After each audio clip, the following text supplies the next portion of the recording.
L'établissement de location-vente, climatisation d'automobiles et assurance Troika Entreprise et le centre médical de Yopougon-Ouassakara présente La Vérité sur Dieu. L'église est la paix recherchée de mon âme. La Vérité sur Dieu, une émission qui permet aux enfants de Dieu de sortir des ténèbres par le rétablissement de la véritable doctrine laissée par Jésus le Christ. La Vérité sur Dieu est une conception, production et animation du frère Noël ACI. Et c'est tous les dimanches de 15h à 16h30 sur Radio Amitié 100.1 FM. Pour participer à l'émission, appelez le 02 05 88 46 ou le 02 16 48 08. Prends-moi, Seigneur.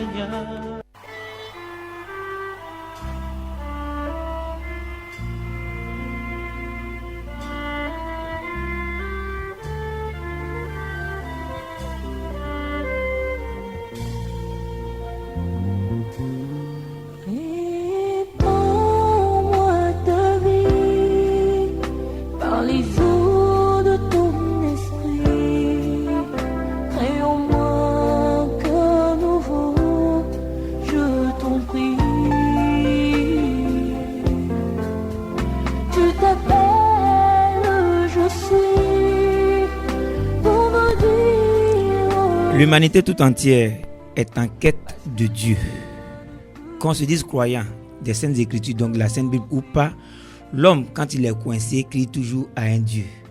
Mais quel est ce Dieu que nous recherchons tant, si ce n'est le Dieu suprême, le Dieu qui a laissé sa parole, qui n'est rien d'autre que la Sainte Bible. Nous croyons pertinemment que les Ivoiriens sont friands de ce Dieu. C'est pourquoi tous les dimanches, les salons, les maquis, anciens maquis, les anciens cinémas sont devenus des lieux d'adoration et de recherche de ce véritable Dieu. Mais ce Dieu, où est-il? Où siège-t-il? Nous sommes à La Vérité sur Dieu, émission qui nous permet de connaître Dieu véritablement, et émission par le biais de laquelle, dirais-je, nous avons appris que Dieu ne siège que dans les Saintes Écritures, c'est-à-dire la Sainte Bible, la parole qu'il a laissée. Ce Dieu-là, dans sa manifestation, je voulais dire, bien avant, qu'il se manifeste sous plusieurs formes. Ainsi, quand il est apparu aux apôtres sous forme de Saint-Esprit, dans Actes des Apôtres, ils ont parlé en langue. Ils ont beaucoup parlé en langue. Et donc, le parler en langue devient quelque chose d'assez fondamental, de primordial dans l'adoration de Jésus-Christ. Aujourd'hui, on nous dit, sinon certains nous disent que parler en langue, c'est le signe qu'on a le Saint-Esprit. Mais qu'en est-il véritablement? Qu'en est-il de nous qui cherchons Dieu, nous qui croyons être en accord avec Dieu, qui n'avons jamais parlé en langue? Qu'est-ce que le parler en langue? Est-ce que le parler en langue nous dit que nous avons le Saint-Esprit? Comment parler en langue? Qui doit parler en langue? Toutes ces choses, nous allons tenter de les comprendre aujourd'hui avec le révérend Zo. Le révérend Zo qui représente l'Église évangélique Pentecôte, ministère d'onction, le Jourdain. Révérend Zo, bonsoir. Que Dieu bénisse ACI. Amen. Amen. Révérend Zo, avant même d'aborder la question, comment se porte l'Église évangélique Pentecôte, ministère d'onction, le Jourdain? J'espère que j'ai tout prononcé. Par la grâce de Dieu, l'Église se porte à merveille. L'Église se porte à merveille. Oui. Avant même d'entrer dans le vif du sujet, on va revenir à vous pour parler un peu des activités de l'Église. Mais bien avant, puisque Dieu siège dans les louanges, il siège surtout dans les louanges, les cantiques, nous avons pris la peine pour vous, chers auditeurs, pour vous faire plaisir, de reconduire la chante Athanasie Diboué que vous avez longtemps sollicité. Elle a un programme très chargé. Elle nous vient là, d'Azagué. Merci Athanasie Diboué de nous faire l'amitié de nous visiter. Merci. Vous voulez qu'on commence en live ou bien on laisse passer? Non, vous peux faire en live. Vous voulez commencer en live? Allons-y, Athanasie Diboué. J'ai mis toute ma confiance en Jésus-Christ. Je suis rassuré à jamais.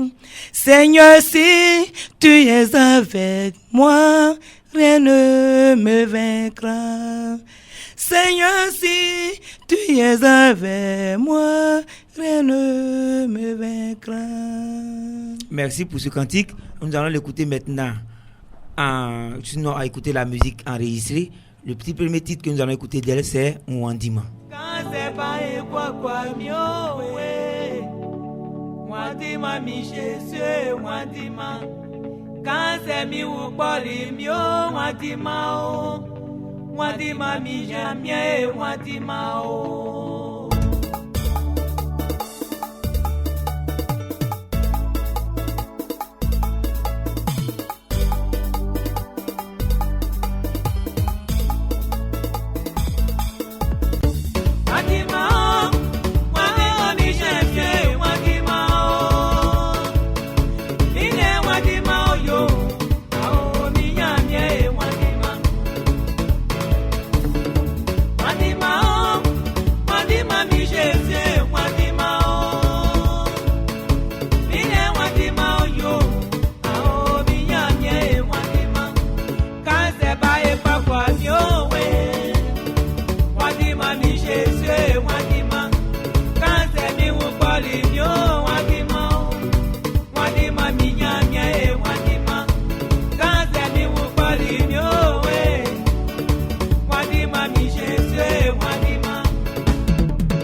Athanasi Diboué, Ouandima, c'est bien en baoulé. Oui. Et qu'exprimes-tu à travers cette chanson Ouandima? Non, Ouandima veut dire Seigneur, je ne te fuirai jamais. Seigneur, je ne te fuirai Jamais, malgré les problèmes. Ils sont accrochés à ta robe. Je ne te fuirai jamais. Ok, voilà, tu as bien dit. Je me tourne rapidement vers le révérend Zo. Révérend Zo, Seigneur, je ne te fuirai jamais. Qu'est-ce que cela vous inspire en tant qu'homme de Dieu? C'est la fidélité à Dieu.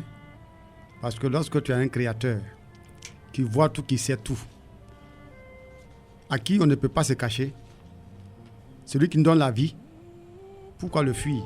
Comme dit la Bible, à qui irais-je? Juste un cas, celui qui donne la vie. C'est en Christ que nous allons. Voilà pourquoi elle a dit qu'elle ne peut pas fuir Jésus. Donc la chanson est très bien inspirée. C'est très bien inspiré. C'est conduit par l'Esprit Saint. Ok, merci de l'Esprit Saint, bien sûr, c'est de l'Esprit Saint que nous parlons. Mais avant cela, révérend Zo, c'est la première fois que nous... Vous êtes déjà passé sur l'antenne de Radio Amitié, mais c'est la première fois que nous vous recevons. Le révérend Zo peut-il se présenter brièvement, en 30 secondes? Oui, je suis le révérend Zo de l'église Pentecôte, le ministère d'onction, le Jourdain. Cette église est située sur la route de la Maca, au carrefour Sodefort. Cette église existe depuis 2002.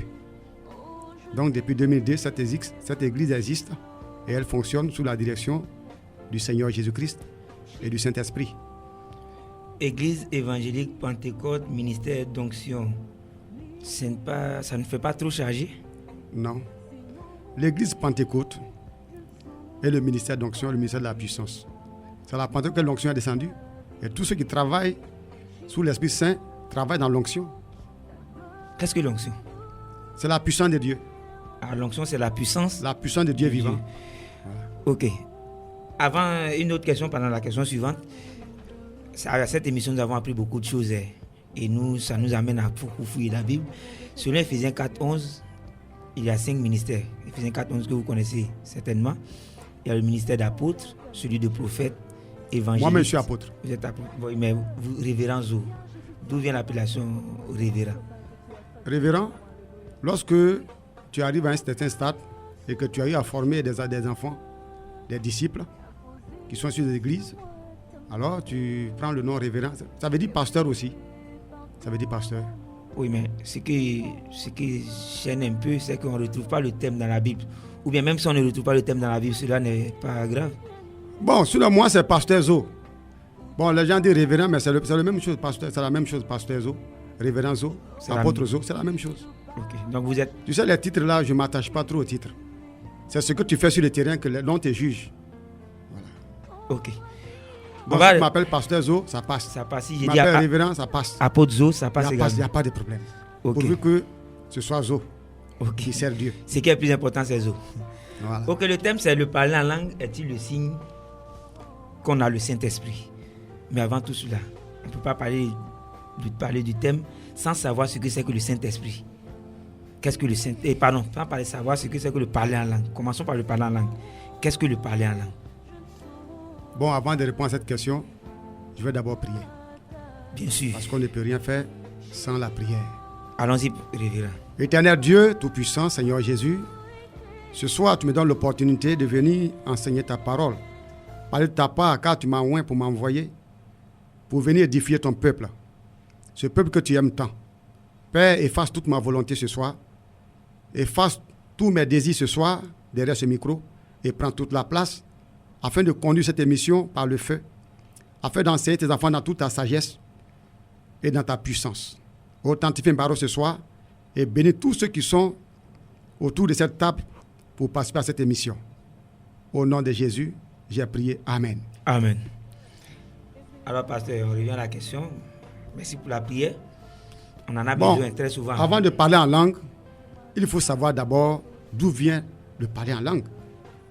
Parce qu'avant de parler de quelque chose, il faut savoir d'où vient cette chose.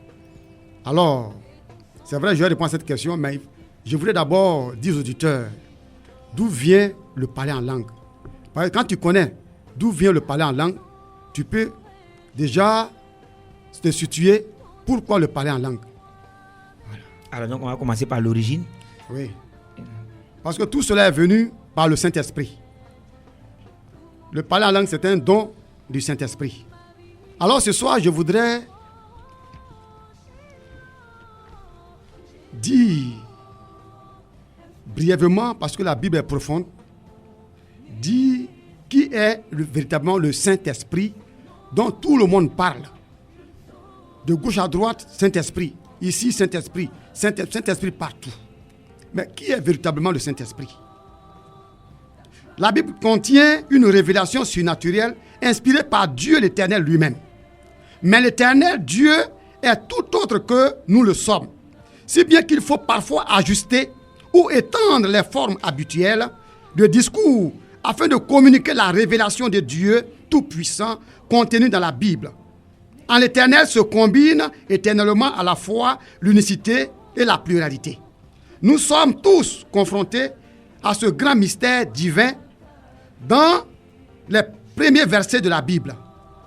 En Genèse 1, verset 1, la Bible déclare: « Au commencement, Dieu créa le ciel et la terre. » En hébreu, Elohim, le nom de Dieu est au pluriel. Mais le verbe créa, en hébreu bara, est au singulier. En d'autres termes, dans ce verset, l'unicité et la pluralité sont à la fois combinées. En Genèse 1, verset 26, nous sommes tous confrontés à nouveau avec un singulier et un pluriel, ensemble lorsqu'il est toujours question de l'Éternel Dieu. Alors Dieu dit: faisons l'homme à notre image, selon notre ressemblance. Nous voyons tous que le verbe dit est au singulier, mais l'adjectif possessif notre est au pluriel. Cette combinaison au singulier et au pluriel, lorsqu'il est question de l'Éternel Dieu, se retrouve dans d'autres passages de l'Écriture sainte. La Bible déclare dans Ésaïe 6, verset 8, « Qui enverrai-je et qui marchera pour nous ?» Le pronom personnel « je » indique qu'une seule personne parle, mais le pronom nous indique qu'il parle en faveur de plusieurs personnes. Lorsqu'on avance dans la révélation divine de la Bible, 3 personnes distinctes se précisent, et chacun des personnes étant Dieu le Père, Dieu le Fils et Dieu le Saint-Esprit. Et la personne mentionnée individuellement dans la Bible, Dieu le Saint-Esprit, Genèse 1, verset 2. Et l'Esprit de Dieu se mouvait au-dessus des eaux. Dans la Bible, 7 est le chiffre associé avec le Saint-Esprit ou l'Esprit Saint. Dans le livre d'Apocalypse de Jean 4, verset 5, la parole parle, Apocalypse Jean 4, verset 5, parle des 7 esprits de Dieu. Dans Ésaïe 11, verset 1 au verset 2, le prophète annonce comment le Saint-Esprit reposera sur Jésus-Christ en tant que Messie, le oint. Et il dresse la liste des 7 aspects distincts de l'Esprit Saint. L'Esprit du Seigneur. L'Esprit qui parle à la première personne en tant que Dieu. L'Esprit de sagesse. L'Esprit d'intelligence. L'Esprit de conseil. L'Esprit de crainte de l'Éternel. L'Esprit de vaillance. Il est intéressant de voir que même en Jésus-Christ, la connaissance est très équilibrée par la crainte de l'Éternel Dieu. Autrement dit, la connaissance seule peut devenir une source d'orgueil. Dans 1 Corinthiens 8, verset 1, la Bible déclare que la connaissance en orgueil, elle rend arrogant. Dans Acte 13, verset 2, le Saint-Esprit est présenté comme étant l'Éternel Dieu lui-même. S'adressant aux responsables de l'église d'Antioche, le Saint-Esprit dit: mettez-moi à part Barnabas et Saul pour l'œuvre à laquelle je les ai appelés. Nous voyons très clairement que l'Esprit Saint parle ici à la première personne en tant que Dieu. Le Saint-Esprit, dans l'Ancien Testament, l'Esprit de puissance et vie. Psaume 33, verset 6. Les cieux ont été faits par la parole de l'Éternel, et tout leur armée par l'esprit de sa bouche. Psaume 104, verset 30. Tu envoies ton esprit, ils sont créés, et tu renouvelles la face de la terre. Le mot esprit en hébreu veut dire ruach, souffle, vent.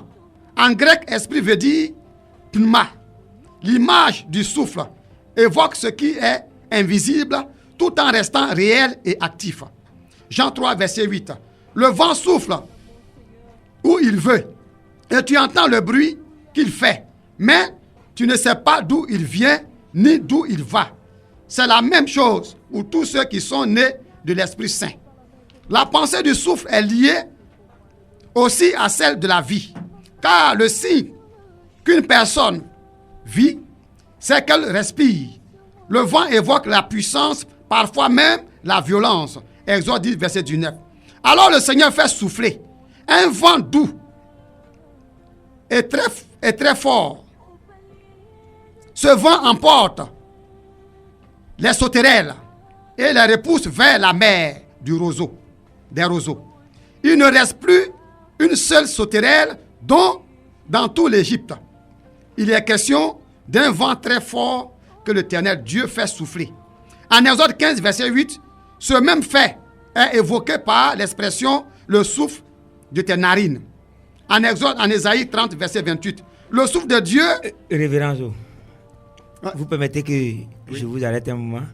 On a bien compris ce que c'est que l'Esprit de Dieu. Voilà. On a bien compris. Vous avez beaucoup de choses à dire, au risque de ne pas épuiser tout le temps sur la question. Je pense que maintenant qu'on a compris ce que c'est que l'Esprit, avant même que nous revenions sur certains points que nous avons relevés, vous voulez maintenant qu'on arrive au parler en langue. Parler en langue. Voilà. Alors, le Saint-Esprit. Qu'est-ce que le parler en langue? C'est ça? Bien, c'est la première question. Qu'est-ce que le parler en langue? En vérité, dans 1 Corinthiens 12, verset 1, la Bible déclare, pour ce qui concerne les dons spirituels, je ne veux pas, frères, que vous soyez dans l'ignorance. La Bible nous dit dans 1 Corinthiens 12, verset 1, que il ne veut pas que nous, les chrétiens, nous soyons dans l'ignorance. Nous vous suivons bien, allons-y. Oui.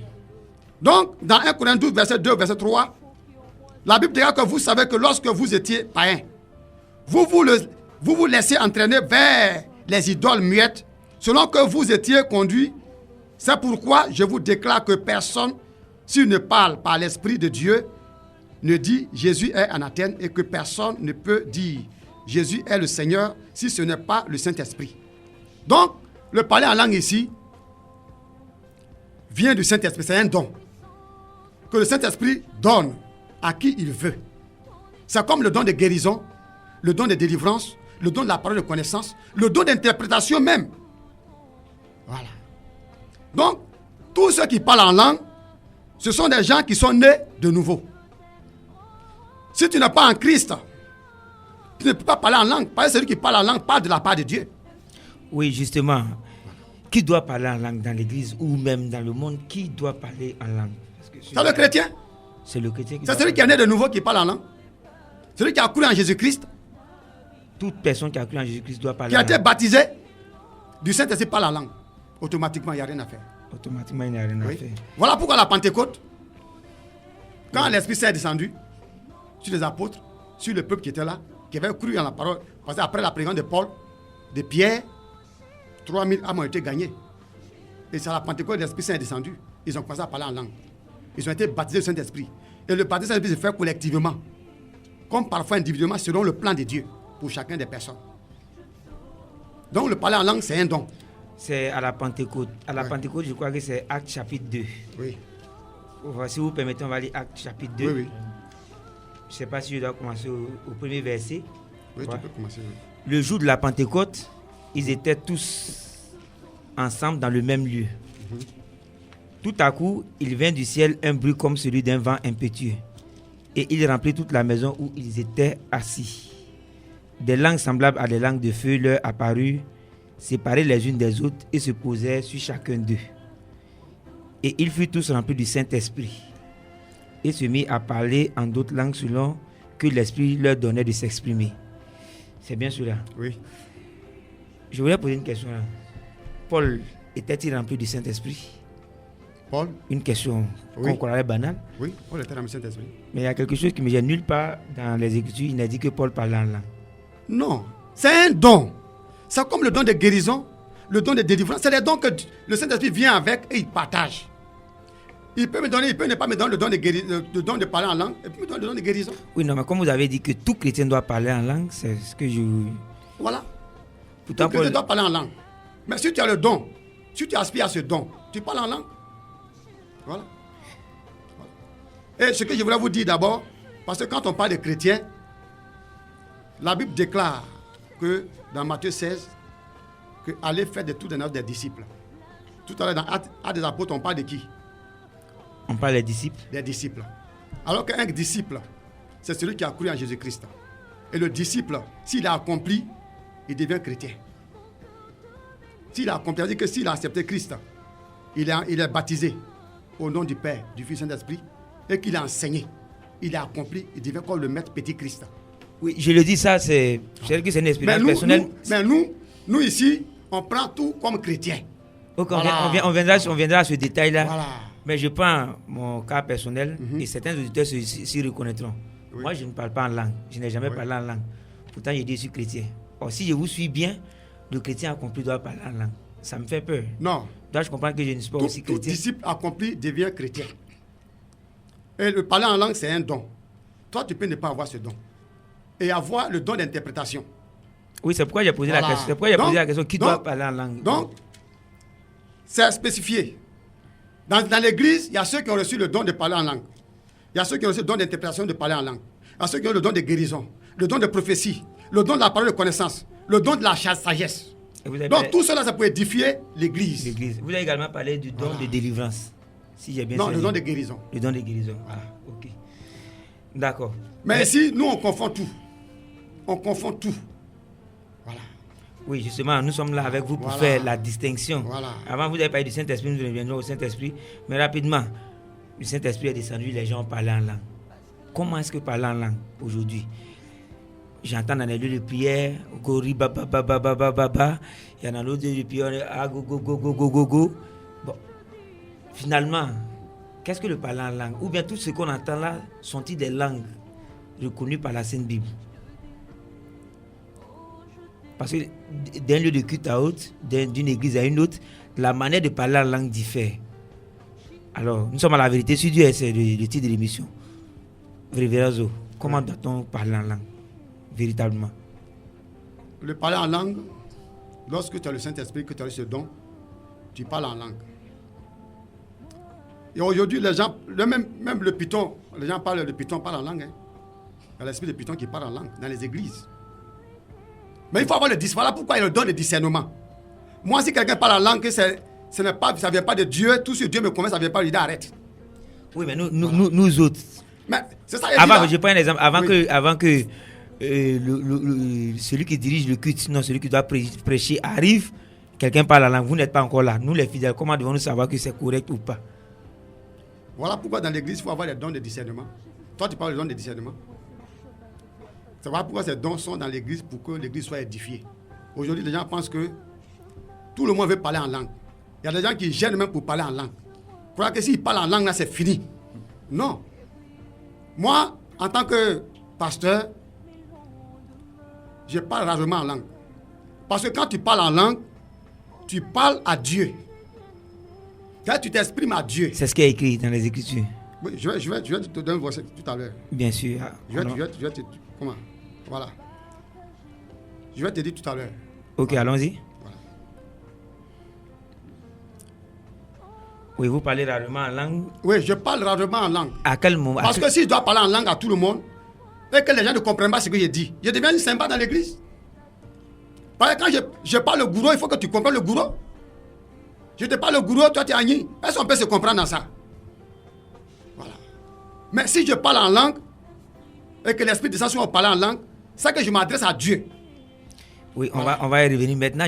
J'ai dit au départ. C'est voilà pourquoi Paul a dit, Paul a parlé de ça, hein. Bon, on va revenir là-dessus. Si j'arrive dans une assemblée, les gens sont là, go, go, go, go, ba, ba, ba, ba, ba.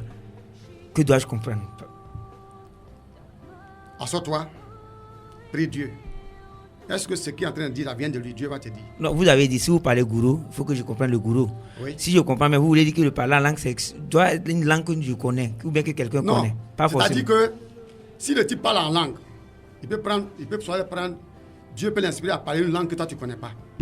Mais à quelqu'un qui est là, qui lui a le don d'interprétation. Voilà pourquoi on parle de don d'interprétation. Lui, il va interpréter ce qu'il dit, ce que lui vient de dire là. Voilà ce que Dieu veut dire. Et ça édifie l'église qui est là. Il peut recevoir un message, mais en langue. Et s'il livre ce message, il faut qu'il y ait quelqu'un pour interpréter cela dans l'église, pour édifier. Parler la langue, c'est pour édifier le corps de Christ. Hein? Okay. C'est pas pour faire le malin. Voilà, non. Les gens pensent que. Les gens pensent que parler en langue, c'est un privilège. Non. Quand tu parles en langue, il faut que quelqu'un explique. Si tu vas quelque part à l'étranger, et que là où tu es arrivé, tu ne comprends pas la langue. Quand tu parles à quelqu'un qui interprète. Bien sûr. Voilà. Et c'est quand vous ne comprenez pas. Donc, c'est ça le parler en langue à l'église. Quand quelqu'un parle en langue, il faut que quelqu'un interprète le parler. Voilà pourquoi la Bible dit. Mais aujourd'hui, les gens veulent tous parler en langue et personne ne cherche à avoir le don d'interprétation. Je prends un exemple. C'est ça qui fait la confusion à l'église aujourd'hui. Je prends un exemple. Nous sommes assis là, nous sommes au culte, et quelqu'un parle Wolof, alors que personne n'est Wolof dans la salle. Personne ne comprend, la personne continue de parler. Dans ce cadre-là, pendant le culte, quelle attitude tenir? Si c'est qu'il parle que ça ne dit pas l'église, il est comme un cymbale. Comme une cymbale. Alors le pasteur lui dit de se taire. Hein? Le pasteur lui dit de se taire ou on peut le laisser continuer jusqu'à la fin du culte. S'il veut terminer jusqu'à la fin du culte. Pas ce qu'il dit, c'est qu'il est en train de parler. Parce que souvent, quand on parle la langue là, soit la personne est en train de s'adresser à Dieu, soit la personne est en train de s'adresser à Dieu. Le parler en langue. Donc, parler en langue, ça, tu veux parler de la part de Dieu. Donc, tu parles à Dieu. Dans l'adoration comme ça, tu peux prier en langue. Dieu comprend ce que tu dis. Mais si c'est un message que tu adresses à toute l'assemblée qui est réunie, et que toi-même tu parles, et qu'on n'interprète pas ce que tu dis, c'est comme tu n'as rien dit. Tu as beaucoup de bruit pour rien. Ok, vous nous avez promis. Alors que le parler doit nous édifier.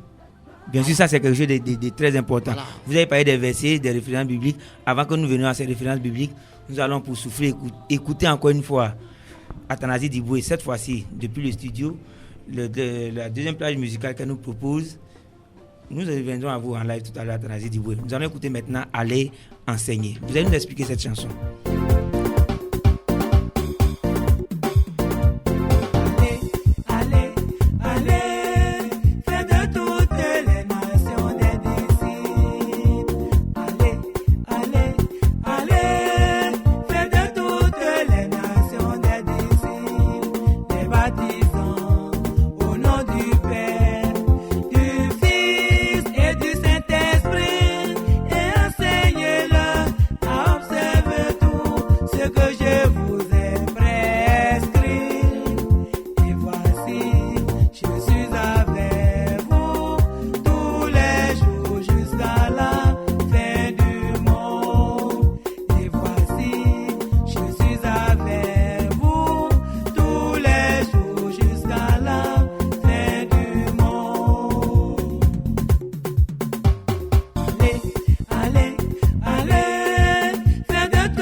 Si j'ai bien saisi les paroles, allez faire de toutes les nations des disciples et enseignez-leur à observer tout ce que je vous ai prescrit. C'est bien cela? Oui, c'est ça. Vous tirez ces paroles de la Bible.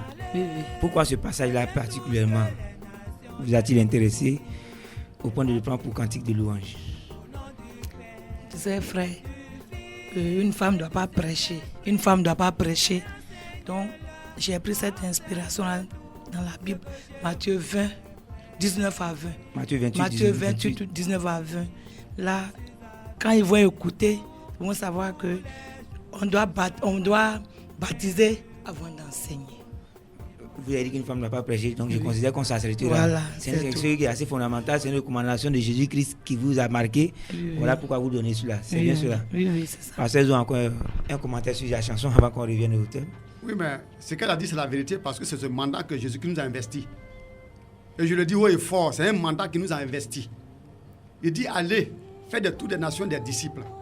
Baptisez-les au nom du Père, du Fils et du Saint-Esprit et enseignez-leur tout ce que je vous ai prescrit dans la Bible. Mais aujourd'hui, on fait quoi dans les églises? On ne fait pas des nations des disciples. Hein? C'est-à-dire quand quelqu'un dit je suis en Jésus-Christ, on dit tu es chrétien. Et aujourd'hui, quand les gens se revoient dans les églises, divisent les églises, on se plaint. Mais alors qu'un chrétien, on ne peut pas enseigner un chrétien. C'est un petit Christ. Attendez, vous avez dit quand les gens divisent les églises. Oui, mais quand tu fais des gens, au lieu de faire des gens des disciples, pas le disciple, lui. Est-ce que l'église de Dieu, un homme peut-il venir diviser l'église de Dieu? Dieu a C'est pas l'homme qui divise, c'est le diable qui divise. L'église de Dieu. Tu vois, je dis que les gens ont bâti beaucoup d'églises sur la rébellion, non? Oui. Les gens se leur dit, ouais, comme il n'est pas d'accord, il va créer son église parce qu'il a un financement. Il ouvre un magasin et puis il met les bancs, il commence à faire l'église. Le diable est-il plus fort que Dieu? Non. Mais vous me dites là qu'il divise l'église de Dieu. Non. Mais si les chrétiens sont pas, si les fidèles ne sont pas des disciples, alors ils vont être dans la chair. Alors tout ce qui est chair est chair. Ce qui est esprit est esprit. Tu es d'accord avec moi? Bien sûr. Alors que le disciple, c'est quelqu'un qui a été baptisé. Il a accepté Christ. Même j'ai parlé. Ce qu'elle a dit là, j'ai cet enseignement. Ok, on en parlait, mais est-ce qu'il suffit d'être baptisé pour dire qu'on est chrétien? Ah, si tu n'es pas baptisé, tu n'es pas chrétien, mon frère. Oui, mais est-ce que quand on est baptisé, ça fait de nous forcément un chrétien? Si tu es baptisé, et qu'il faut que tu sois enseigné pour être chrétien. Parce que si tu as enseigné, et que tu es enseigné, alors tu deviens comme le maître. Ah, quelqu'un qui est devenu comme le maître, une assemblée où les gens sont devenus comme le maître. Mais cela se passe au ciel maintenant. Hein. Parce que jusqu'à présent, nous sommes des disciples. Hein. Oui, mais vous avez dit que... Alors lorsqu'on arrive au stade des chrétiens, c'est qu'on est au ciel maintenant. Parce que là, on n'a plus besoin que l'homme nous enseigne. C'est l'esprit qui nous enseigne directement. Voilà pourquoi les gens confondent beaucoup de choses. Hein. Jésus n'a pas dit aller faire des nations des chrétiens. Hein. Dans la Bible, le mot chrétien est 2 fois dans la verset biblique. Il y a 2 versets seulement qui parlent de la Bible. Mais il y a 850 versets qui parlent des disciples. Pourquoi Jésus insiste sur les disciples? Parce que le disciple, c'est quelqu'un qui fait comme Jésus, qui apprend au pied des maîtres et qui obéit à tout ce qu'on lui enseigne et qui fait comme Christ. Et le chrétien? Mais le chrétien, c'est quelqu'un, aujourd'hui, il a accepté, il a dit, tu l'as évangélisé, il vient avec 2 fois, 3 fois, il s'est fait même pas baptiser, il dit, je suis chrétien. Ah non, on ne porte pas non chrétien comme ça. Okay, oui, pourquoi à Éphèse, on a dit chrétien? C'est pas les disciples, au travers de leur prédication, ils opéraient des miracles. Ils guérissaient les malades. Donc quand les gens ont vu ça, si c'est une seule personne, on a dit Jésus. Ils ont dit, ah donc ça, c'est des petits Christ. Voilà où le mot chrétien soit. Non, ils ont dit c'est des chrétiens, ils n'ont pas dit c'est des petits Christ. Non, on a dit petit Christ. Chrétien veut dire petit Christ. Y a-t-il une référence biblique qui dit que chrétien veut dire petit Christ? Hein? Y a-t-il une référence? Il faut lire dans, comment on appelle ça? Pourquoi ils ont dit petit Christ? C'est expliqué dans la Bible. C'est expliqué. Je peux avoir le passage pour...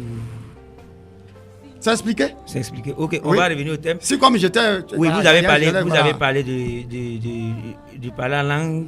Comment parler en langue? Vous avez parlé des références bibliques. Oui, les références bibliques. Lorsqu'on prend... Avant cela, je voulais rappeler que nous sommes à l'émission La Vérité sur Dieu. C'est sur Radio Amitié, des dimanches maintenant, de 15h à 16h30. Aujourd'hui, nous sommes avec le révérend Zo de l'église évangélique Pentecôte, ministère d'onction Le Jourdain, situé à Yopougon, zone industrielle sur la route de la Maca, précisément au carrefour Saut-de-Fort. Et avec lui, nous parlons du thème suivant. Le parler en langue est-il le signe qu'on a le Saint-Esprit? Alors, pasteur Zo, les références bibliques, comment parler en langue? Lorsque nous prenons 1 Corinthiens 14, verset 2, bon, on prend le verset 1 pour que les gens puissent comprendre. La Bible déclare 1 Corinthiens 14, verset 1 au verset 5. 1 Corinthiens 14, verset 1 au verset 5. La Bible déclare: cherchez avant tout à aimer les autres, désirez les dons du Saint-Esprit, surtout le don de parler au nom de Dieu, c'est-à-dire de parler en langue.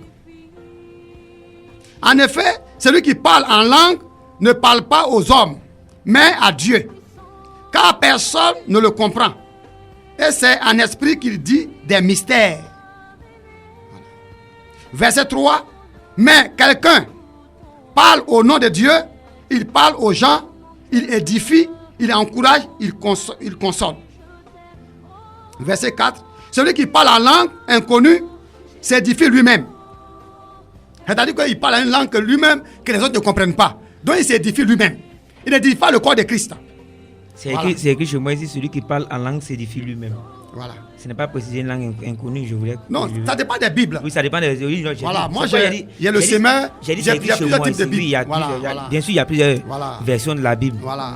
Je le dis pour ne pas que les auditeurs se trompent là-dessus. Mais tu prends le verset, c'est la même chose. Vous utilisez le semeur. Oui, semeur et puis lui second. Donc je mélange un peu pour que les gens puissent comprendre. Ok, merci. Voilà. Merci pour d'avoir précisé cela. Voilà. Verset 5. Verset 5. Non, verset 4. Celui qui parle en langue inconnue s'édifie lui-même. C'est-à-dire que, au contraire, celui qui parle au nom de Dieu édifie l'église. Alors, je souhaite que vous parliez tous en langue inconnue, mais j'aime encore mieux que vous parliez au nom de Dieu. Cela vaut mieux que de parler en langue inconnue. Sauf si quelqu'un traduit pour édifier l'église. Tu as vu? Donc, si quelqu'un parle en langue et que quelqu'un traduit cela, il édifie toute l'église. Mais s'il parle en langue tous les jours, il s'édifie lui-même. Il n'édifie pas le corps de Christ. Voilà. Ok, voilà pourquoi moi, c'est rare que je parle en langue. Parce que si je parle en langue que les gens ne comprennent pas, je m'édifie moi-même. Alors que pour édifier tout le corps de Christ, il faut que quelqu'un soit là pour dire ce que le pasteur dit là, ce qu'il vient de dire là, en parlant en langue là. Voilà ce que ça veut dire. Et le corps de Christ est édifié. Donc tu as vu le parler en langue. Révérend pasteur Zo, quand vous parlez en langue, vous parlez à Dieu. Qu'est-ce que vous vous dites? Dieu et vous. C'est un petit secret que nous nous demandons. Ouais, surtout c'est quand je suis en train de le bénir. Dans l'adoration, voilà, c'est là que je parle en langue. C'est-à-dire que je suis en train d'adorer Dieu et je commence à le bénir, après je parle en langue pour un temps et puis j'arrête parce que quand tu parles en langue, tu dis des mystères à Dieu. Et c'est lui qui comprend ces mystères. Voilà. Mais quand je le fais... Le peuple n'a pas droit à ces mystères. Quand je le fais, ça dit que c'est ce qu'elle a dit la Bible. Hein? Voilà, je dis des mystères à Dieu. C'est moi qui comprends ce que je suis en train de dire. Je parle en langue. Je parle en langue. Et je parle en langue. Exemple, hein? Non, chacun sa manière de parler en langue. Ça veut dire que les langues inconnues là, tu peux parler à une autre langue de... En tout cas, il y a plusieurs langues. Donc, ça ne se ressemble pas. Voilà. Je voulais relever quelque chose quand même. Je prends un exemple simple. Je suis baoulé, quelqu'un parle hongrois, convenez avec moi qu'il parle une langue inconnue pour moi. Oui. Maintenant, ce que je voulais savoir, ça je reviens là-dessus. Quand j'ai dit ribababa, c'est quelle langue? Parce que je pense que, aussi nombreuses que soient les langues sur la terre, il n'y a pas une langue dans laquelle le même mot signifie tout en même temps. C'est-à-dire, je prends go. Est-ce que tu sais que... on nous dit go, veut dire tu es béni, go, veut dire tu vas faire enfant. C'est cela que je voulais comprendre. Tu sais, frère. Oui, allons-y, il va le temps qu'il coupe, les auditeurs comprennent que ça nous a surpris, c'est des choses qui arrivent. Comme je le dis, moi, je te parle, je suis en train de te parler, je suis en train de faire tes éloges dans mon ethnie, en Yakuba. Pourtant, tu ne comprends pas le Yakuba. Mais moi, je comprends ce que tu es en train de te dire. Mais après, tu demandes, mais qu'est-ce qu'il me dit même? Et puis, non, il te dit que vraiment, tu es gentil, tu es bien, tu es accueillant. En tout cas, tu es bon pour lui. Mais si personne ne te dit ça, c'est que je parle là, je m'édifie moi-même. Tu as vu? Alors que ce que nous devons rechercher, c'est que si quelqu'un parle en langue, que quelqu'un interprète pour édifier le corps de Christ. Ou alors ce n'est pas la peine de parler en langue. Voilà. Parce qu'il y a des gens, il y avait une fois, quelqu'un a commencé à prier en langue, il ne comprend pas l'anglais. Et il a commencé à parler en anglais parfaitement. Je vais vous dire pourquoi j'insiste. Non, je viens. Non, je vous suis, mais je voulais pour ne pas oublier ce que je dis. Ouais. Je vais lire le passage sur lequel je m'appuie pour insister sur cette question. Nous sommes dans 1 Corinthiens 14. Je vais directement au verset 7. Comme vous le dites, si les objets inanimés qui rendent un son, comme une flûte ou une harpe, ne rendent pas des sons distincts, comment reconnaîtra-t-on ce qui est joué sur la flûte ou sur la harpe? Et si la trompette rend un son confus, qui se préparera au combat? Je prends un exemple d'un camp militaire, quand la trompette joue comme ça, c'est-à-dire qu'il y a l'ennemi qui vient. Quand il joue comme ça, c'est-à-dire qu'il est l'heure du déjeuner, par exemple. Mais si le son est confus, on ne sait pas ce que le message qui est donné. Voilà ce qui est dit. Au verset 9, de même, si par la langue, vous ne donnez pas une parole distincte distinctes, comment saura-t-on ce que vous dites? Car vous parlerez en l'air. Quelque nombreuses que puissent être dans le monde les diverses langues, il n'en est aucune qui ne soit une langue intelligible. Si donc je ne connais pas le sens de la langue, je serai un barbare pour celui qui parle, et celui qui parle sera un barbare pour moi. 1 Corinthiens 14, 7 à 11. Alors quand quelqu'un se met là, je voudrais savoir si ce n'est pas du barbarisme, comme le dit Paul ici dans 1 Corinthiens 14. Mais Paul a dit tout cela. Aujourd'hui, le parler en langue, là, comme je l'ai dit là, moi, pour le parler en langue, là, c'est édifier le corps de Christ. Voilà. Parce que quand moi, je prie soit en langue, je prie en langue. Comme je l'ai dit, je le prie rarement en langue. Hein. Parce que quand je prie là, Père Dieu lui comprend. Mais moi-même, je ne comprends pas ce qu'il dit. Moi-même là, je ne comprends pas ce qu'il dit. Voilà pourquoi les gens sont étonnés. Mais le révérend ne prie pas en langue comme ça. Il ne prie pas en langue. Pourquoi? Alors que tous les autres pasteurs, ils disent, mais si moi je prie en langue que tu ne comprends pas, moi-même je ne comprends pas ce que je suis en train de dire. Vous ne comprenez pas le message que vous adressez. Oui. Voilà. Ok, je voudrais qu'on revienne. Quand je dis soit Ribaba, Ribaba ça dit quoi?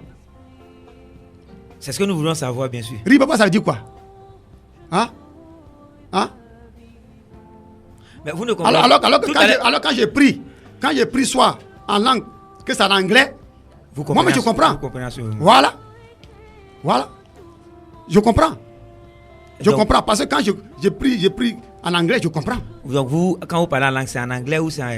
Non, souvent ça arrive que je parle en anglais. En anglais. Voilà. C'est quoi ça? On fait ça. Voilà.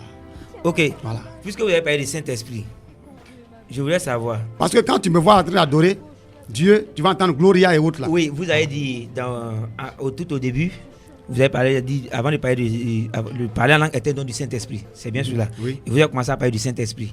Si je vous ai bien suivi, vous avez dit que le Saint-Esprit est Dieu, une forme de Dieu. Oui. Il y a le Père, le Fils, il y a le Saint-Esprit.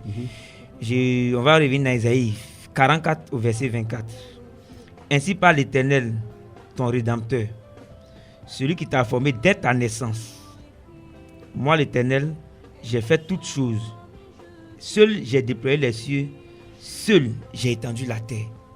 Dans votre introduction, on a cru comprendre que Dieu était avec d'autres personnes. Ici, il dit seul. Non, je n'ai pas dit que Dieu est avec d'autres personnes. Ok. Dieu au pluriel. Dieu Elohim, au pluriel. c'est Dieu au pluriel. Mais Dieu au pluriel, c'est-à-dire qu'il est seul et tout. Dieu, il y a le Dieu le Père, le Fils et le Saint-Esprit. Donc ça fait 3 personnes. Même ce qui a été dit, le Coran le dit. Non, moi je voulais rester. Non. Parce que j'ai fait des recherches. Hein. J'ai fait des recherches. L'Esprit Dieu est la Trinité et en même temps l'unicité. C'est voilà pourquoi j'ai expliqué. Il faut que les gens sachent qui est le Saint-Esprit. Ok. Parce que le Saint-Esprit, c'est Dieu. Vous me comprendrez. Voilà pourquoi Dieu a dit vous me comprendrez. Créer l'homme à notre image. Vous me comprendrez quand vous me laisserez finir. Voilà. Révérend Zo. Je continue dans Ésaïe 45 au verset 6. Ésaïe 45 au verset 5, pardon. Je suis l'Éternel et il n'y en a point d'autre. Hors moi, il n'y a point Dieu. Hors moi, il n'y a point Dieu. C'est également écrit dans Deutéronome 4, 35, Ésaïe 44, 8 également, que je vais lire rapidement. N'ayez pas peur et ne tremblez pas. Ne l'ai-je pas dès longtemps annoncé et déclaré, vous êtes mes témoins. Y a-t-il un autre Dieu que moi? Il n'y a pas d'autre rocher, je n'en connais point. Là, vous nous dites qu'il y a d'autres dieux autour de l'Éternel. Mais est-ce que tu sais que Dieu a plusieurs noms? Au commencement, voilà pourquoi j'ai parlé au début de la Genèse, à la création. Hein, à la création. Dieu est en même temps la Trinité et l'unicité. C'est le mystère de Dieu, ça. Il est en même temps le Père, il est en même temps le Fils, il est en même temps le Saint-Esprit. Donc si tu ne comprends pas cela, tu vas t'égarer. C'est le même Dieu. Voilà pourquoi il a dit, faisons l'homme à notre image. J'ai expliqué, si tu m'as bien écouté. J'ai tiré que c'est de la Bible. Je m'appuie sur la Bible. Il dit, faisons l'homme à notre image. Notre là, c'est quoi? Cela, nous voulons comprendre également cela. Puisqu'il dit qu'il est le seul. Oui, mais il est en même temps dans la pluralité et dans l'unicité. Dieu le Père. Voilà pourquoi je voudrais comprendre si vous avez bien suivi. C'est la même personne qui est en même temps le Père, Voilà. C'est cette même personne qui a en même temps le Fils. Voilà. Et c'est cette même personne qui a en même temps le Saint-Esprit. Oui. Donc c'est clair qu'il n'y a pas trois personnes distinctes. Voilà, c'est ce que je voulais comprendre. Voilà. C'est ce qui me gênait un peu. J'ai cru comprendre qu'il y avait trois personnes qui Non. réunies. Parce qu'on C'est la même personne. Mon technicien là, lui, il est toujours avec moi, Frédéric. On l'a entendu sur ce plateau. On a fait une émission même sur la Trinité. Il y a des gens qui nous expliquaient qu'il y a trois dieux différents qui opèrent de façon distincte. C'est le même Dieu. C'est le même Dieu. Voilà. Ok. Voilà pourquoi Elohim veut dire des dieux. Elohim veut dire Voilà. des dieux. Voilà. Alors, étant des chrétiens, vous nous avez dit et on a lu dans la Bible comment parler en langue. Maintenant, on arrive dans une assemblée. On le voit très souvent. Rapidement. Il y a des assemblées où on arrive, quand on commence la prière, tout le monde parle la langue. Comment devons-nous comprendre cela? Toute l'assemblée en même temps parle la langue. Et vous l'avez si bien dit dans votre intervention il y a quelques minutes qu'on apprend même à parler en langue. On fait des cours pour parler en langue. Ces deux attitudes sont-elles bibliques? Qu'une assemblée parle, toute une assemblée parle, où tout le monde parle en même temps en langue. Et quand on s'efforce, on prend des cours pour parler en langue. Selon les Écritures, que devons-nous comprendre? Vous savez, comme la Bible déclare, chacun marche selon le ministère qu'il a reçu de Jésus-Christ. Vous savez, chacun marche selon le ministère qu'il a reçu de Jésus-Christ. Moi, le ministère que j'ai reçu, je m'appuie sur la Bible. Je vais dans une assemblée en tant que nouveau converti. Je mets la première fois le pied dans une église. Et du début jusqu'à la fin, tout le monde parle la langue.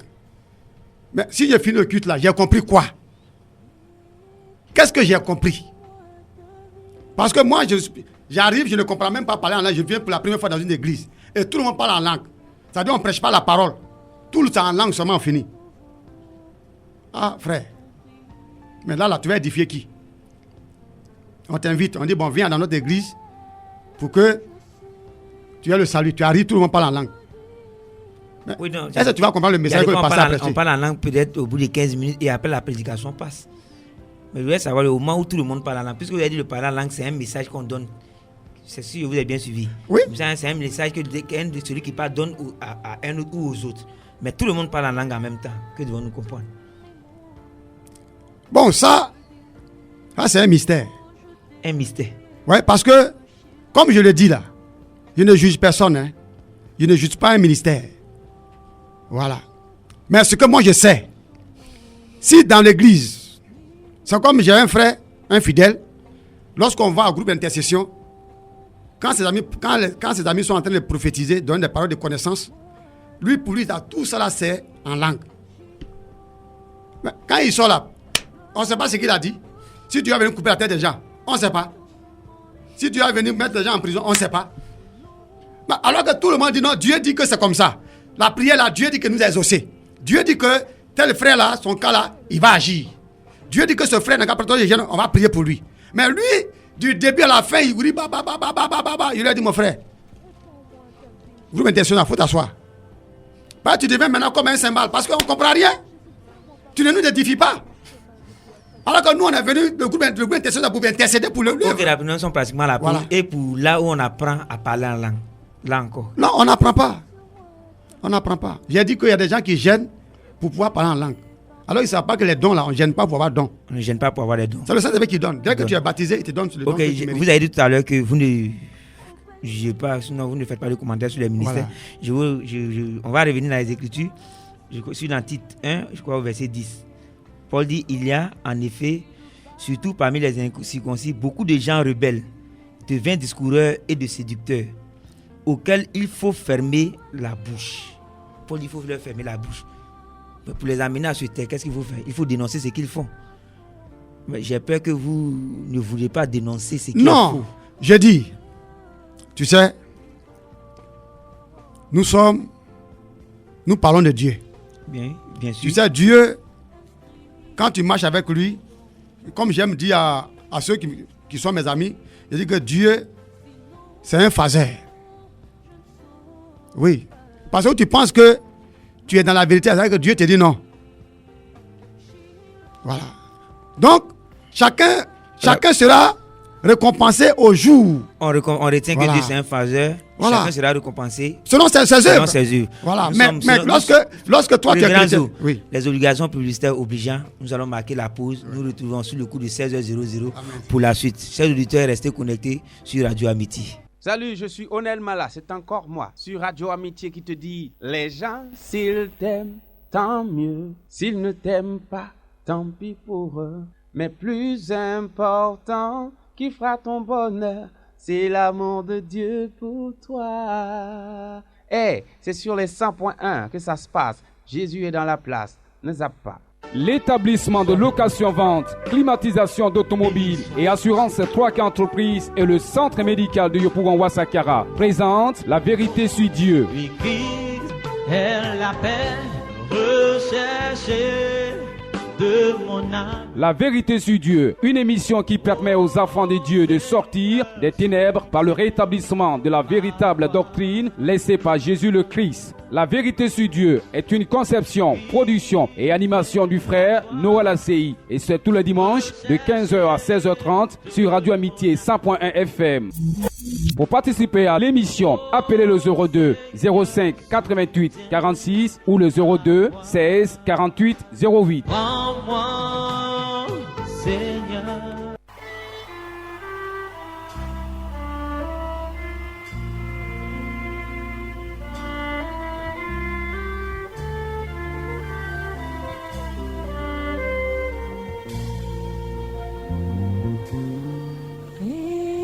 Répands-moi ta vie par les eaux de ton esprit. Crée en moi un cœur nouveau, je t'en prie.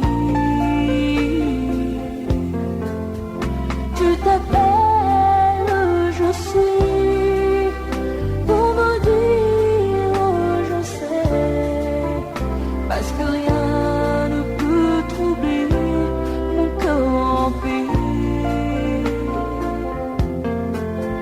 S'il faut que je te dise amour, au-delà de Nous sommes de retour sur le plateau de La Vérité sur Dieu. Je rappelle qu'aujourd'hui nous sommes avec le révérend apôtre Zo du ministère de l'église évangélique Pentecôte, ministère d'onction le Jourdain.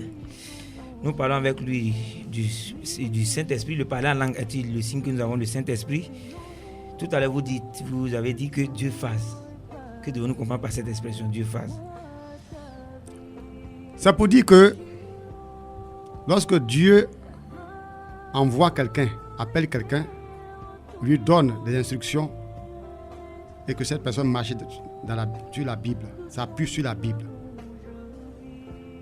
Comme je veux le dire, lorsqu'on prend dans le livre de Nombres, je crois 28, où les filles de Chélophad sont allées voir Moïse pour demander à Moïse que leur père n'a pas fait de garçon et que leur père n'est pas mort dans la rébellion des Corées, qu'il est mort dans ses péchés.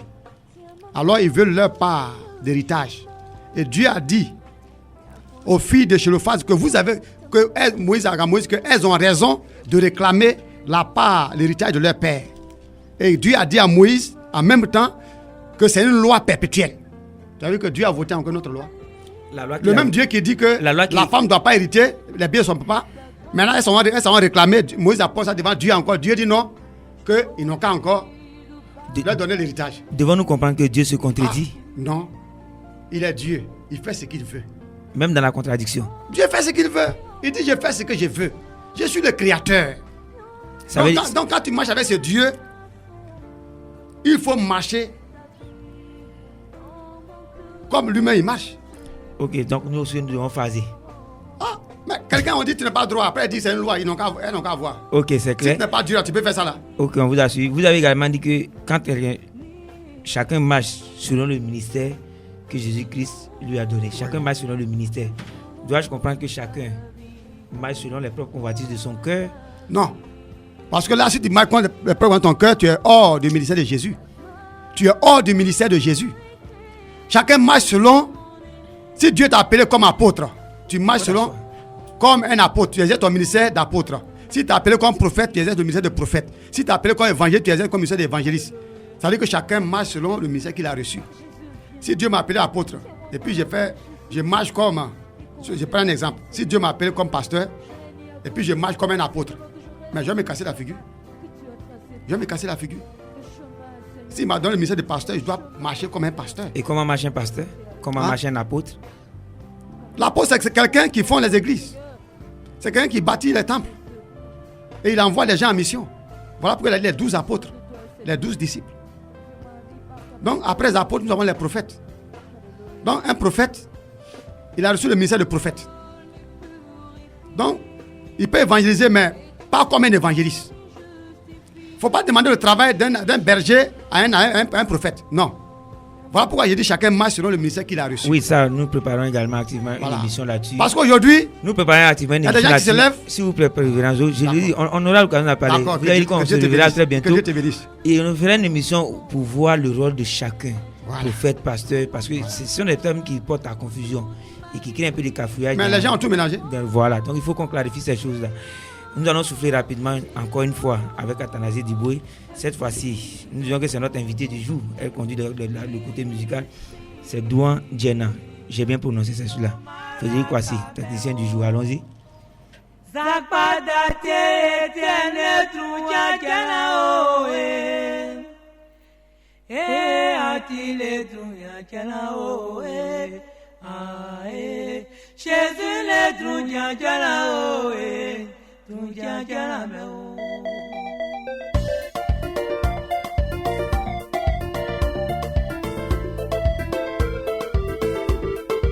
Radio Amitié.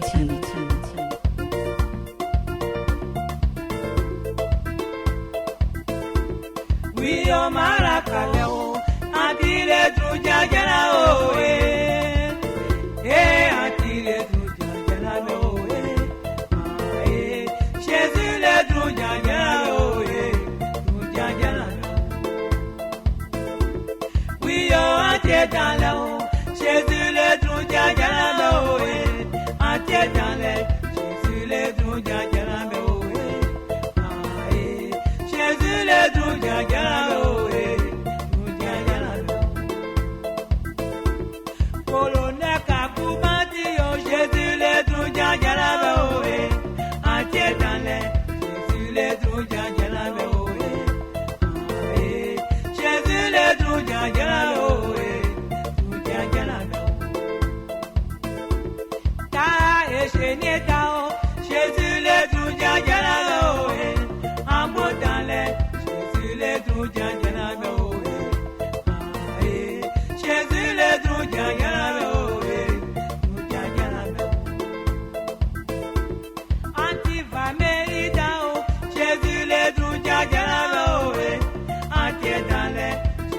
Jésus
le tout nyanyana me oe.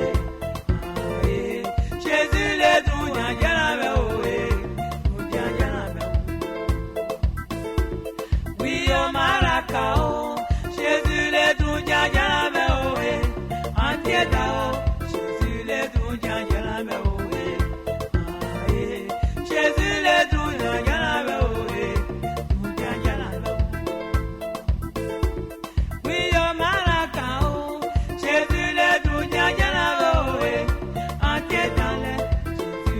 Nous venons d'écouter Athanasi Diboué Douan Djena tout à l'heure. Nous allons écouter une dernière plage musicale d'elle et elle nous dira un dernier mot.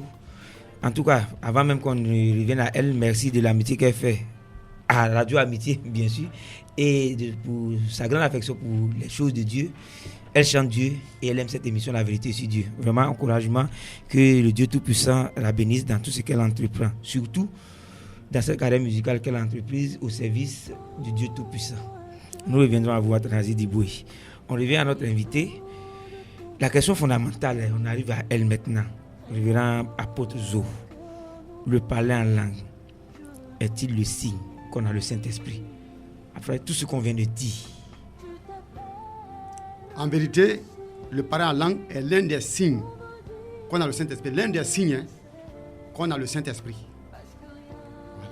Voilà. Celui qui n'a pas le don de parler en langue a le Saint-Esprit. S'il a le don de guérison, le don de prophétie, le don de révélation, le don d'interprétation des langues, lui il ne parle pas, mais lui il interprète. Donc il a le Saint-Esprit. Voilà. Donc c'est l'un des signes qu'on a le Saint-Esprit. Voilà. Parce qu'il est venu avec plusieurs dons. Et tous les dons, c'est pour édifier le corps de Christ. Donc ce n'est pas seulement celui qui a parlé en langue qui a le Saint-Esprit. Ce n'est pas seulement lui. Celui qui a l'un des dons, en qui le Saint-Esprit manifeste ce don-là, il a le Saint-Esprit. Révérend apôtre Zo, c'est lui qui prophétise, a le don de prophétie, n'est-ce pas? Celui qui a le don de prophétie, il a le Saint-Esprit, c'est bien cela? Oui. Est-ce que quelqu'un qui a le Saint-Esprit peut aller à l'enfer? Le Saint-Esprit ne conduit pas quelqu'un à l'enfer. Ok. Voilà ce que le roi Saint-Esprit. Il est venu pour édifier l'Église. L'Église, il est venu pour conduire l'Église à Christ. À Christ. Donc l'Esprit Saint, lorsque nous le recevons, c'est après le baptême d'eau, d'Esprit, le baptême d'eau au nom du Père, du Fils et du Saint-Esprit, et après ce baptême que nous recevons le Saint-Esprit, avant d'exercer notre ministère. Donc, je dis, beaucoup font des erreurs. Même Jésus-Christ même, c'est quand il a été baptisé et que l'Esprit est descendu sur lui qu'il a commencé son ministère. Ok. Voilà pourquoi, avant de parler de quelque chose, il faut d'abord vérifier l'origine de la paix de la personne. Ok, je vous envoie dans Matthieu 7. Vous connaissez certainement le passage, Matthieu 7 à partir du 21. Ceux qui me disent Seigneur, Seigneur, n'entreront pas tous dans le royaume des cieux, mais celui-là, celui qui fait la volonté de mon Père qui est dans les cieux. Au verset 22. Plusieurs me diront en ce jour-là, Seigneur, Seigneur, n'avons-nous pas prophétisé par ton nom? Donc, ils ont le don de prophétie. Comme le dit, ils ont le Saint-Esprit. N'avons-nous pas chassé des démons par ton nom? Un don du Saint-Esprit. Et n'avons-nous pas fait beaucoup de miracles par ton nom? Un autre don du Saint-Esprit. Au verset 23, alors je leur dirai ouvertement, je ne vous ai jamais connu. Retirez-vous de moi, vous qui commettez l'iniquité. Ça veut dire que certains ont ces dons-là et vont à l'enfer. Pourtant, vous venez de nous dire que quelqu'un qui a le don du Saint-Esprit ne peut pas aller à l'enfer. Quel est le rôle du Saint-Esprit? Voilà pourquoi je n'ai pas fini mon exposé. Parce que le Saint-Esprit, lorsque on a l'Esprit Saint, on dit bien l'Esprit Saint. Il nous conduit à nous enseigner tout ce que Christ, il a pris de Christ. Il vient nous révéler la vérité. Beaucoup n'ont pas le Saint-Esprit. Je te l'ai dit. Voilà pourquoi la Bible nous parle de faux prophètes. C'est ceux-là que Dieu va dire, arrière de moi, ouvrez d'iniquité. C'est ceux-là. Ça, je suis désolé pour eux. Est-ce que par la langue veut dire forcément qu'on est conduit par le Saint-Esprit? Non, parce que je te dis que je te parle de quelque chose. Il y a le parler en langue venant émanant du Saint-Esprit lui-même. Et il y a le parler en langue qui ne vient pas du Saint-Esprit. Voilà pourquoi je dis, avant de dire à quelqu'un, il faut regarder son témoignage. Un homme qui est né, qui a accepté Christ, qui est disciple de Christ, qui a été baptisé, d'eau et d'esprit, qui est né de nouveau, c'est celui-là, parce que ça veut dire que son ancienne nature est passée, il devient une nouvelle créature. C'est celui qui est conduit par l'Esprit Saint. L'Esprit Saint n'est pas conduit quelqu'un en enfer. Sinon, il serait le premier à aller en enfer. Oui, justement, je vais chez un féticheur. Il y a quelqu'un qui parle en langue, nous sommes tous baoulés, l'autre parle en gourou, et il y a une interprétation. C'est clair. L'autre a parlé bourreau, il y a eu un interprète, selon ce que dit les Saintes Écritures. Donc le parler en langue a été fait correctement, l'interprétation a été faite. Ce féticheur est-il chrétien? A-t-il le Saint-Esprit? Jamais. Je suis désolé. Je suis désolé. Mais qu'est-ce qui Quand tu n'es pas né de nouveau, mais tu n'es pas né d'eau et d'esprit. Voilà pourquoi Jésus a dit à Nicodème, il faut naître d'eau et d'esprit pour entrer dans le royaume de Dieu. Au risque d'appeler. Quand tu es né d'eau d'esprit, c'est là maintenant que tu as l'Esprit Saint, c'est-à-dire que tu es conduit par l'Esprit. Oui, parce que l'Esprit n'est pas conduit quelqu'un à faire de fausses prophéties. Révérend apôtre Zo, vous allez revenir là-dessus, mais souffrez que je vous coupe. Pour une question d'efficacité dans le temps, nous allons nous tourner vers notre invité qui nous donne l'honneur de nous assister pour sa série de questions. Oui. Bonsoir, monsieur Adi Etienne. Bonsoir, frère Noël ACI. Monsieur Adi Etienne est chrétien, c'est bien ce qu'il a dit. Oui. Et pour monsieur Adi Etienne, qu'est-ce qu'un chrétien? Avant même de passer aux questions rapidement, pour vous, qu'est-ce qu'un chrétien? Bon, pour moi, un chrétien selon la Bible, c'est celui-même qui est né d'abord chrétien et qui croit en toute la Bible. C'est-à-dire tout ce qui est écrit noir sur blanc. Rien que ce qui est écrit noir sur blanc. Rien que ce qui est écrit noir sur blanc. Ok. Merci pour la mise au point. Maintenant, vous avez écouté l'exposé du révérend apôtre Zo. Oui. Vous avez quelques questions certainement. Oui. Brièvement, de façon concise, on va prendre la première question. Oui. C'est le principe de l'émission, vous êtes prévenu. Pas de problème. Bon, la question que j'aimerais poser au révérend, c'est ce qui concerne le parler en langue. Allons-y rapidement. Parce que après l'exposé du révérend, il y a une question que je me pose.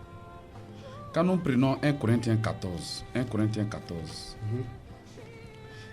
14 au verset 22, la Bible dit, et je cite, « Par conséquent, les langues sont un signe non pour les croyants, mais pour les non-croyants. La prophétie, au contraire, est un signe non pour les non-croyants, mais pour les croyants. » Ça, c'est le premier point. Au verset 23, la Bible dit, tout à l'heure, vous lui avez posé la question, à savoir, si quelqu'un est en train de parler en langue, et que vous voyez que c'est une langue qui n'est pas reconnue par Dieu, est-ce qu'on doit l'arrêter tout de suite ou bien on doit le laisser? Le révérend a dit qu'on doit le laisser jusqu'à ce qu'il finisse vers la fin. Mais voilà un verset que je viens de voir dans 1 Corinthiens 14, verset 23. La Bible dit encore, si donc, dans une assemblée de l'église entière, tous parlent en langue et qu'ils subviennent des hommes, du peuple ou des non-croyants, ne diront-ils pas que vous êtes fous? Ça, c'est le premier point. Et au verset 27, il dit, en est-il qui parle en langue que 2 ou 3 au plus parlent, chacun à son tour, et que quelqu'un interprète? S'il n'y a point d'interprète, qu'on se taise dans l'église et qu'on parle à soi-même et à Dieu. Alors la question, pourquoi est-ce que, si vous comprenez, pour aller vite, pourquoi est-ce que le révérend a dit, au lieu de têter la personne, on laisse la personne continuer peut-être jusqu'à la fin du culte? C'est bien cela. Révérend, vous avez saisi la question. Je le dis parce que si c'est dans mon église, moi, il t'arrête. Mais si tu es dans notre église, sœur, je ne peux pas t'arrêter. Je ne peux pas t'arrêter, ce n'est pas mon église. Ça veut dire que tu m'invites un dimanche pour aller prêcher la parole de Dieu. Et puis j'arrive, dirigeant ou, pasteur ou, tout le monde attend. Je suis assis, j'attends. Si vous avez fini, pasteur, prêche, je prêche. Mais si c'est dans mon église, je dis arrêtez-moi ça. Et croyez-vous que là où ça se manifeste ainsi, il va continuer. Croyez-vous que là où ça se passe ainsi, ils sont des chrétiens? Hein? Croyez-vous que là où on laisse faire comme ça, ce sont des chrétiens? Où on laisse faire là? Oui. Non, mais quand je vais prêcher, je vais leur donner la vérité. Vous leur montrez qu'ils ne sont pas chrétiens? Oui, je vais leur donner la vérité. Ok, vous avez dit... je vais les laisser finir. Quand ils ont fini, maintenant que moi le temps arrive... Pardon, rapidement, une chose à laquelle je vais répondre très brièvement. Vous dites votre église. Mais quand je reviens dans la Bible, Jésus-Christ a dit, tu es pierre, sur cette pierre, je bâtirai mon église. Oui. adjectif possessif, si je ne me trompe pas, mon église, mais vous dites votre église. Vous n'êtes-vous pas en train de lutter l'église avec Jésus-Christ? Non, c'est l'église de Jésus sur laquelle je suis établi. Moi, je suis établi sur l'église, je ne suis qu'un ouvrier de Christ. Ok, merci. Il fallait qu'on comprenne cela. Je suis un ouvrier. Ok, allons-y, monsieur. Il est le maître de la moisson. Maintenant, je remercie le frère. Il dit, tout à l'heure, il a répondu pour dire que si c'est à lui, à son niveau, il arrête tout de suite la personne. D'accord, je suis d'accord. Mais il y a une question aussi que je me pose. Au verset 28. Non, surtout au verset 27. Nous avons tendance à voir dans les différentes églises que le parler en langue se passe automatiquement entre plusieurs personnes, peut-être même que toute l'assemblée. Or ici, voici ce que la Bible dit. En est-il qui parle en langue que 2 ou 3 au plus parlent, chacun à son tour, et que quelqu'un interprète. 2 ou 3 au plus. Or, ce que nous voyons que dans l'église, presque tout le monde parle en langue. Et des fois, il n'y a même pas d'interprète. Est-ce que révérend peut me dire pourquoi est-ce qu'on laisse faire ces choses? Pourquoi est-ce que ça se passe comme ça? Ça se passe comme ça. Et puis, que pense-il de ces églises-là? Parce que les gens nous écoutent. Oui, nous sommes à la vérité sur Dieu. Oui. Que pense-t-il de ces églises qui parlent en même temps tous en langue? Non, commençons par lui. Il faut qu'on sache ce qui se passe chez lui d'abord. Oui. Et puis, révérend. Cela, je ne peux pas accepter dans l'église parce que ce n'est pas biblique. Comme il a dit, quand quelqu'un parle, quand il finit, l'autre parle. Quand il finit, l'autre parle. Et celui qui a le don interprète pour édifier l'église. Mais si c'est tout le monde à la fois, ce n'est plus biblique. Et que pensez-vous de ces lieux de prière? Je dis que Dieu n'est pas là-bas. Dieu n'est pas là-bas. Dieu n'est pas là-bas. Dieu n'est pas là-bas. Alors chez vous, comment ça fonctionne? Quand vous avez fini de parler en langue, vous, le pasteur, on ne parle plus en langue? Non. Quand moi j'adore Dieu, je parle en langue. Je suis couché, je parle en langue dans mon cœur. Hein. Et après vous, 1 ou 2 personnes, c'est fini? Ou est-ce qu'on va au-delà de 3 personnes? Peut-être qu'on dit à quelqu'un, adore Dieu. La personne parle en langue et puis après, elle-même commence à prier en français. C'est ce qu'elle a dit là, elle transmet ça en français. Non, ce que je veux dire simplement, ce que je veux dire simplement, est-ce qu'il arrive pendant vos cultes qu'il y a plus de 3 personnes qui parlent en même temps? Je voulais préciser aux auditeurs qu'on n'a pas signalé que le téléphone est ouvert aujourd'hui. Donc, soufflez que nous ne vous prenions pas aujourd'hui. Il y a des gens qui nous appellent hors antenne. Je voulais dire que si vous voulez participer à l'émission, vous appelez, nous prenons rendez-vous et vous avez l'attitude de venir ici. Des musulmans nous ont même appelé pour apporter certaines rectifications. Appelez-nous et nous rencontrerons hors antenne pour préparer ces choses-là. Vous avez le droit de réponse. C'est une émission qui est faite pour Dieu. Merci de nous comprendre. Oui, je disais, arrive-t-il dans votre lors de vos cultes, plus de 3 personnes parlent en langue le même jour? Non, c'est rare. C'est rare? C'est rare, très rare même. Ça veut dire que ça arrive quelquefois? Au moins, c'est quand c'est une veille de prière. Là, les gens viennent de partout. Quand un parle, quand il finit, l'autre parle. Après, il y a 3 personnes, elle interprète. Elle interprète. Et quand on va au-delà de 3, vous voyez qu'on s'oppose aux ça, je n'ai pas encore vu ça. Quand vous dites que c'est rare, ça veut dire que ça arrive quelquefois? Voilà. Mais la 3e personne, elle vient pour interpréter. Et puis, elle va dire exactement ce que les autres ont dit. Voilà. C'est comme ça. Ok, allons-y. On vous laisse la poser encore 2 questions rapidement. Bon, il y a une question que j'aimerais que le révérend m'éclaircisse. Rapidement, allons-y directement. Tout à l'heure, vous avez, en début d'émission, vous avez posé la question à savoir quel titre aimerait qu'on lui donne. Est-ce révérend, pasteur ou apôtre? Et le frère a bien répondu, vous pouvez m'appeler comme vous voulez. Bon. Or, quand nous prenons Ephésiens 4:11, comme on l'a si bien dit, il y a 5 ministères. Et 1 Corinthiens 12:28, la Bible dit, dans 1 Corinthiens 12:28, la Bible dit, Dieu a établi d'abord, premièrement, les apôtres et secondairement, les prophètes. On peut le lire.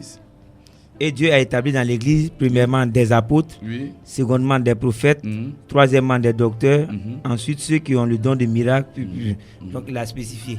Donc, vous voulez dire simplement comment comprendre que lui, il est en même temps pasteur et apôtre, et il est également révérend, ce qu'on ne retrouve pas dans la Bible. Oui, c'est ce que je voudrais savoir. Une explication Parce que Bon. c'est un peu confus. Oui, il a Tu bien sais- compris. Aujourd'hui, comme je le dis, les gens confondent tout. Bon, tu vas faire dire non, je suis apôtre. Tous les jours apôtre. L'autre devient pasteur. Par exemple, nous, tout le monde connaît pasteur.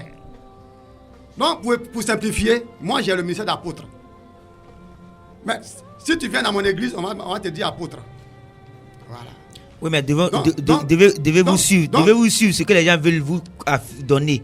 Non, Comme- si tu viens pasteur, il y a besoin de toi, pasteur. Il n'y a pas de problème. Non, voulez-vous que les Voilà. gens vous apprennent comme ils veulent que vous, comme ils entendent, ou voulez-vous qu'on vous appelle comme les Saintes Écritures le demandent?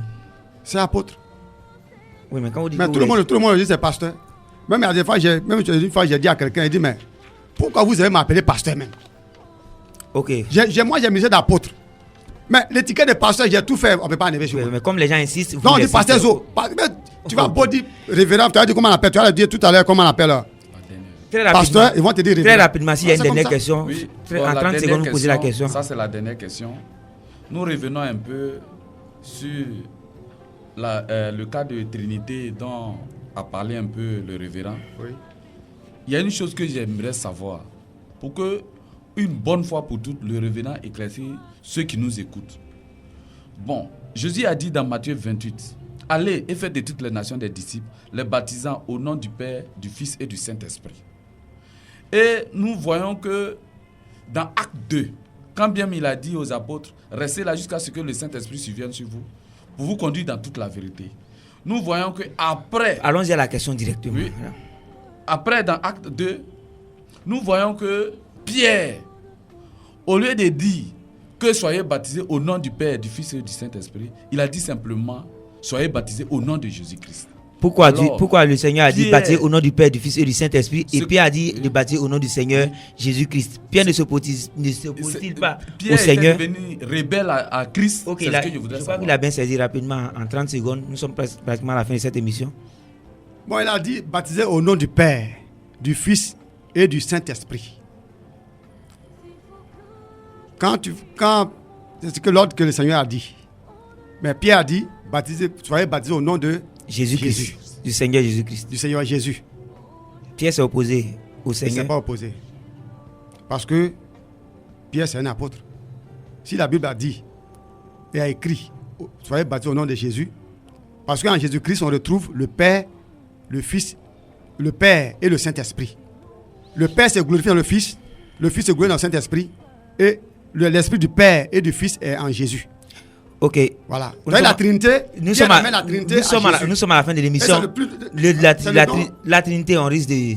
Voilà, faut on que a c'est presque l'émission. débordé le temps. Voilà. Je vous ai dit 1h30, c'est petit. C'est petit. Faites-nous l'amitié de revenir pour qu'on en Il y a pas parle. de La problème. Trinité est un thème assez Voilà. intéressant. Nous sommes à la fin de l'émission. Les activités de l'Église à court terme rapidement et vos contacts téléphoniques en 1 minute. Bon, actuellement, j'ai une retraite spirituelle sur le mont Tompi, du 26 au 1er.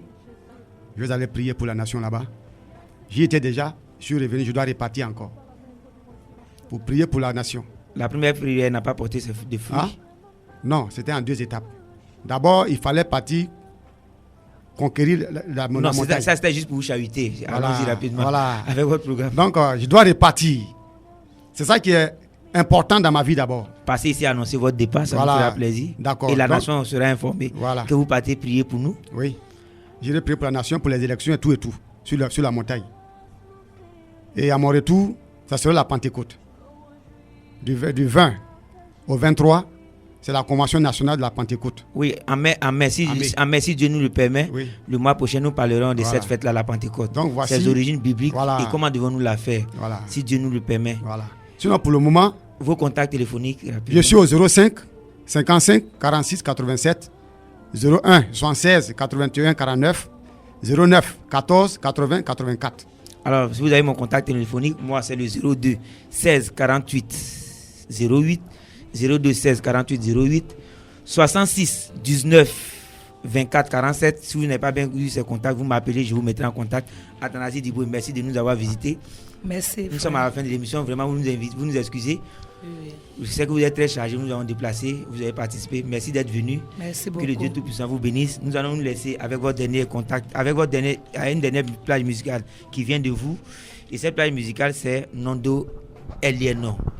Nondo Eliekon. Mondo Eliekon. Bon après-midi Dieu à merci. chacun, à chacune qui nous a suivis. À dimanche prochain.